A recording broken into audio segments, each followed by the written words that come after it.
ደህና ነህ? ምንም አይደል። ምን መሰለ ሊና ልካኝ ነው እዚህ ድረስ የመጣሁት እና እባክህ ስማኝ። ተጨንቃለች። መጥቼ እንዴት እንደሆንክ እንዳይነግራኝ ነው እንዳገኝ ፈልጋለች እና ምን ያህል እንደጨነቃት ሳይ ጊዜ ወዲያው ምንም ሳላስብበት መጣሁኝ። እዚህ አንተም መጠበቅ አለብኝ ወይስ የለብኝም የሚለውን ራሱ ለመወሰን ግራ ገብቶኛል። ምን እየተፈጠረ ነው? ጭንቅላቴ ውስጥ ለማሰብ የሚከብድ ነገር አለ። ሊና ከአባት ሞት ጋር የሚገናኝ ነገር እንዳለ ነግራኛለች። ማውራት ትፈልጋለህ? የምረዳ ነገር አለ?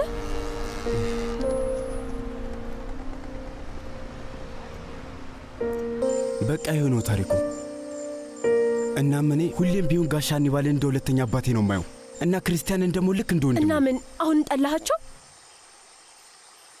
ክርስቲያንንም ይህን ያህል ጊዜ አምነው ነበር ሊዮ። ከዚህ በፊት ሚስጥር ኖሮን አያውቅም። አዎ ፒፔ፣ ግን እኮ ይሄ ትልቅ ነገር ነው። በዛ ላይ ደግሞ ታውቃለህ እናት ምንም ነገር እንዳትል ብልሃለች።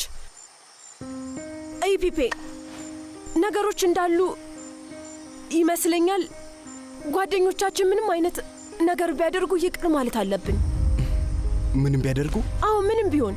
ለምሳሌ ሊዝንያት ሰርቃኝ ታውቃለች፣ ፍቅረኛዬንም ጭምር ዋሽታኝ ታውቃለች። እንዲያውም በጣም የሚያስፈሩ ህገወጥ ነገሮች ውስጥ አስገብታኛለች። በቃ ጭራሽ የማታምነው አይነት። ግን አሁንም ጓደኛሞች ነን እና ለምን እንደሆነ ታውቃለህ? አንድ ሰው ቤተሰቡን ይቅር የማለት ግዴታ አለበት። ምክንያቱም መምረጥ አችልም፣ ግዴታ ነው። ግን በሌላ በኩል ጓደኞቻችንን መርጠን ነው። እነዚህ ጓደኞቻችን ናቸው። በደም ሳይሆን በህይወት ነው የምንገናኘው። የዚህን ጊዜ ነው ይቅር ማለት ደግነት የሚሆነው። በዛውም ልክ ደስተኛ ያደርግሃል። ፈላስፋ እንደሆንሽ ደግሞ አላውቅም ነበር። ምን ማለት እችላለሁ? የማታውቃቸው ሚስጥሮች አሉኝ። በጣም ደስታ ያለሽ። እንዳንቺ አይነት ጓደኛ ኑሮኝ አያውቅም። ምክንያቱም የዓለም ገነት ሰርፕራይዝ ልታደርግ እየተዘጋጀች ስለሆነ ነው። ለዚች ለውዋ ሰዓት ማለት ነው። በጣም ነው ሙድሽ የኔ ቀጫጫ ጓደኛ። እኔም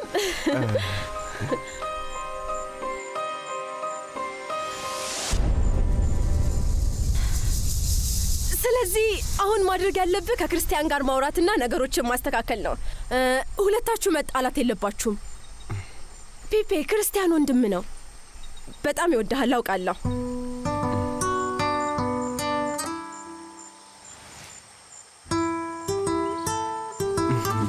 ግድ በፍጥነት ከፒፔ ጋር ማውራት አለባችሁ።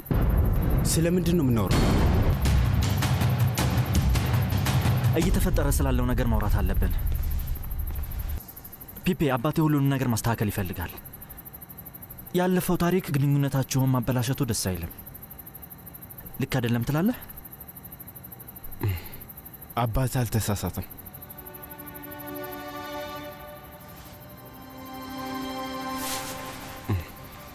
በዛ ላይ እናቴ እንዳትናገር ብላ እንዳስማለችልን ያለ መናገር አልገባኝም። ለምን ደበቅ? ይኸውልህ ፊሊፔ፣ እንደ እብድ ነው እኮ የገባው። ቢያንስ አላወራኸኝም። ቆይ ሌላ ምን ልበልህ ወንድሜ? አዎ ስላደረኩት ነገር ይቅርታ። ትረዳኛለህ ብዬ ተስፋ አድርጋለሁ። በደንብ እረዳለሁ። አንተ ላይ ጠንክሬብሃለሁ ወንድሜ። ችግር የለውም፣ እርሳው በቃ። አሁን እርሳው። ክርስቲያን 100% አንተ ማመን እንደምችል ማወቅ እፈልጋለሁ። እሺ ይሄን እወቅ። ስሜታዊ አትሁን ፒፔ እባክህ። አይ ከልቤ ነው የምልህ ክርስቲያን። ይህ ሁሉ ነገር የተፈጠረው በምክንያት ነው። ወይ አንተ እኔ ጋር ምን ያህል ትልቅ ቦታ እንዳለህ እያስታወሰህ ነው፣ ወይ ደግሞ በወላጆቻችን መካከል ምንም ነገር ቢፈጠር አንተ ለእኔ ወንድሜ መሆንህን እያስታወሰኝ ነው። ሊና ማርያ፣ እናቴና አንተ ናችሁ ቤተሰቦቼ። ጉልበቴና አንተ ናችሁ። እዚህ ዓለም ላይ ማምናችሁ ብቸኛ ሰዎች ናችሁ። ፒፔ ግን እኔ እኮ ደግሞ አስጨርሰኝ።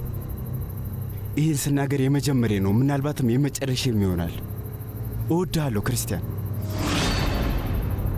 እና ሁሌም ለእኔ ጥሩ ነገር እንደምትመኝልኝ አውቃለሁ። እኔም ለአንተ መልካም ነገር ነው የምመኘው። ለዛ ነው ቅድም ላልኩት ነገር በሙሉ ይቅርታ የምጠይቀ። አላውቅም፣ ተናድጄ ነበር። ሁሌም ሕይወቴ ውስጥ ትኖራለህ እና ጣፋንታችንም ቢሆን ሁሌ ለዘላለም ጎን ለጎን እንድታደርገን ነው የምፈልገው። ከልቤ ነው ክርስቲያን፣ እመነኝ። ምንም ነገር ቢፈጠር ጓደኛዬ ነህ። መቼም እንዳትረሳኝ ወንድሜ፣ አደራ፣ መቼም እንዳትረሳኝ።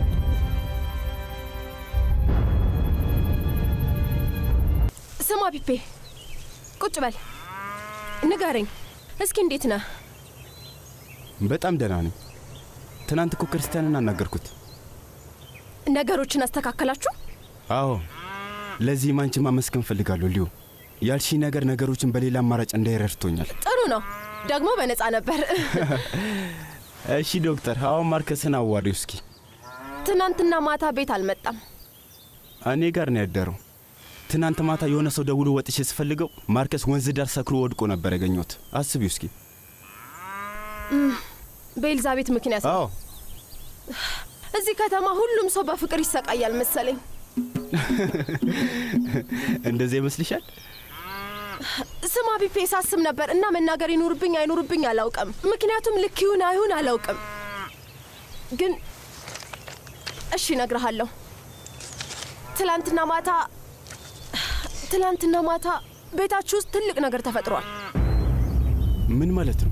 የአቶ ክርስቲያን አባት መጥቶ ጋሽ ካርሎስ ለሽጉጥ ደቅኖበት ነበር። ምን?